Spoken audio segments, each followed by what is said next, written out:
जय श्री राधे। पूज्य श्री सद्गुरुदेव भगवान के चरणों में प्रणाम। आज पूज्य श्री सेठ जयदयाल गोयनका जी कहते हैं, महापुरुषों की महिमा विचित्र है, उनके दर्शन मात्र से उद्धार हो जाता है। जहाँ तक महापुरुषों के नेत्रों की वृत्ति जाती है, वहाँ तक सब में प्रवेश कर जाती है। समता महात्मा का गुण है। जहाँ तक मनुष्य में समता आ गई, उतना उसमें महात्मा के गुण आ गए। जहाँ महापुरुष बैठे हों, वहाँ नीच से नीच व्यक्ति की दूसरी स्त्री पर कुदृष्टि नहीं हो सकती। महात्मा की वाणी हमारे कानों में पड़े तो हमारे लाभ, हमारी वाणी महात्मा के कानों में पड़े तो लाभ, गंगा से लाभ ही लाभ है। महात्मा के उपदेश में चेतन शक्ति आ जाती है, क्योंकि वह चेतन पुरुष के हैं।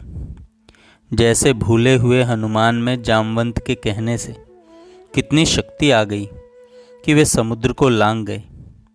महापुरुष के वचन से हमारे में जागृति हो जाती है। उनके नेत्रों की वृत्ति जहाँ तक जाती है, वहाँ तक सब पवित्र हो जाता है। महापुरुषों की कृपा से हम लोगों में जो सबसे गया बीता है, वह भी युधिष्ठिर से बढ़कर बन सकता है, भगवान से भी बढ़कर बन सकता है। भगवान ने अपने भक्तों के लिए गुंजाइश छोड़ रखी है। एक और त्रिलोकी का राज्य और एक और भगवान का नाम हो तो भगवान का नाम ही भारी रहेगा। ईश्वर की शक्ति, सदाचार, गीता का प्रचार, निष्काम भाव, इनके प्रचार की बहुत आवश्यकता है। शीघ्र से शीघ्र भगवान से मिलना हो तो दुखी, अनाथ, आतुर व्यक्तियों की निष्काम भाव से सेवा करो। हम सबको प्रहलाद की तरह निष्काम बनना चाहिए। भगवत भाव अमृत का स्रोत है। मान बढ़ाई में आकर वह स्रोत सूख जाता है। यह कभी नहीं मानना चाहिए कि मुझको भगवान की प्राप्ति हो गई, आगे मुझको कोई कर्तव्य नहीं है। मैं भूल भुलैया से बहुत डरता हूँ। भूल भुलैया ये कि भगवान की अप्राप्ति को प्राप्ति मान लेना। मेरे साथ यह बीती हुई है। मैं पहले योग वशिष्ठ पढ़ा करता, तब यह स्थिति हो जाया करती। मुझे ऐसा भान होता कि मुझको प्राप्ति हो गई, पीछे पोल निकल जाया करती। यह अनुभव की बात कहता हूँ।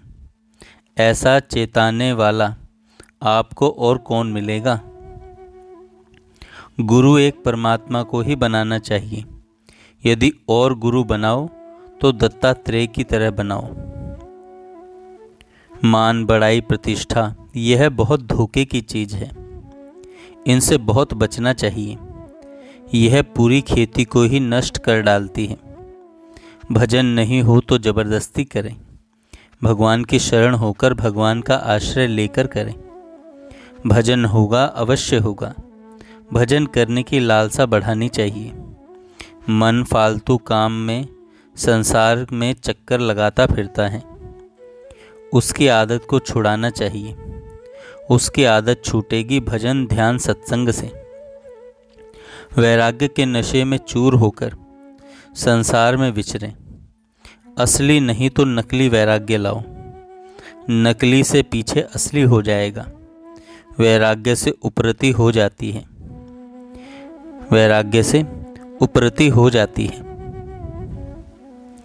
मन एकाग्र करके आसन से बैठें। एक भगवान के सिवाय किसी का चिंतन न करें। एक परमात्मा के सिवाय किसी का ज्ञान न रहे, ऐसा ध्यान करना चाहिए। प्रश्न है, शीघ्र से शीघ्र भगवान की प्राप्ति कैसे हो। उत्तर में श्री सेठ जी कहते हैं, भगवान के नाम का जप, ध्यान, सत्पुरुषों का सत्संग, दुखियों की सेवा, धार्मिक पुस्तकों का स्वाध्याय करने से शीघ्र अतिशीघ्र भगवान की प्राप्ति हो सकती है। जैसे जैसे भजन ध्यान होता जाएगा, वैसे वैसे दुर्गुण दुराचार नष्ट होते चले जाएंगे और सद्गुण सदाचार अपने आप आएंगे। जैसा भाव आपके उत्पन्न होगा, वैसा ही भाव भगवान के उत्पन्न होगा। जिस दिन आपसे भगवान के बिना नहीं रहा जाएगा, उस दिन भगवान भी आपके बिना नहीं रह पाएंगे। भगवान को आना ही पड़ेगा। वास्तव में अनुकूल प्रतिकूल है ही नहीं, सभी भगवान का स्वरूप है। ऐसा मानने पर प्रतिकूलता रह ही नहीं सकती, सभी कुछ अनुकूल हो जाते हैं। अनिच्छा परिच्छा से होने वाली सभी बातों में भगवान का हाथ समझें तो अनुकूलता प्रतिकूलता नहीं रह सकती। जो कुछ भी हो भगवान का विधान मानकर, ईश्वर की लीला मानकर प्रसन्नचित्त रहना चाहिए। भगवान जो कुछ कर रहे हैं वह हमारे हित के लिए ही कर रहे हैं। यह समझ में आ जाना बड़े ऊंचे दर्जे की भक्ति है। यदि समझ में नहीं आए तो इसे मान लेना चाहिए। जो व्यक्ति ऐश्वर्य को ठुकरा सके वही परमात्मा को प्राप्त कर सकता है। प्रश्न है, भगवान का नाम स्मरण और स्वरूप चिंतन निरंतर कैसे हो? उत्तर में श्री सेठ जी कहते हैं, भगवान में प्रेम होने से और आवश्यकता होने से मनुष्य उसी पर उतारू हो जाता है। भगवान में प्रेम और भगवान की आवश्यकता होने से नाम स्मरण और स्वरूप चिंतन निरंतर हो सकता है। तत्पर होकर साधन करने से परमात्मा की प्राप्ति तो हुई ही पड़ी है। भजन ध्यान करो, शांति आनंद की ओर मत देखो। शांति आनंद हो चाहे मत हो, भजन साधन करता ही चला जाए साधक। जिस प्रकार श्वास स्वाभाविक चलता है उसी प्रकार भजन स्वाभाविक निरंतर होना चाहिए। जप ध्यान निरंतर होना चाहिए, तार टूटना नहीं चाहिए। जो निरंतर नाम जप ध्यान करता है, भगवान का स्मरण करता है, उसको भगवान सुलभता से ही मिल जाते हैं। नित्य निरंतर स्मरण हो, इसकी हमें विशेष चेष्टा करनी चाहिए। नाम जप और स्वरूप का ध्यान सर्वोपरि है। चाहे कोई भी साधन हो, इन दोनों की आवश्यकता है। जिसका निरंतर जप ध्यान होता है उसके मनुष्य जन्म की सफलता हो गई। यदि निरंतर स्मरण रहते हुए प्राण जाएं तो कोई खतरा नहीं, अन्यथा बहुत खतरा है। यदि ऐसी चेष्टा करें तो जीते जी ही परमात्मा की प्राप्ति हो सकती है, अन्यथा अंतकाल में तो हो ही जाएगी। 3 बातों का सबको ख्याल रखना चाहिए। मन भगवान में लगा दें, जीभ से भगवान के नाम का जप और शरीर से भगवान की सेवा।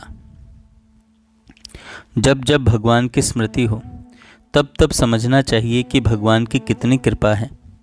फिर भगवान की स्मृति छोड़े ही नहीं। जिस किसी भी प्रकार से भगवान का ध्यान बना रहे, ऐसी चेष्टा करें। चलते फिरते खाते पीते हर समय मन से भगवान को अपने साथ समझें। जय श्री राधे।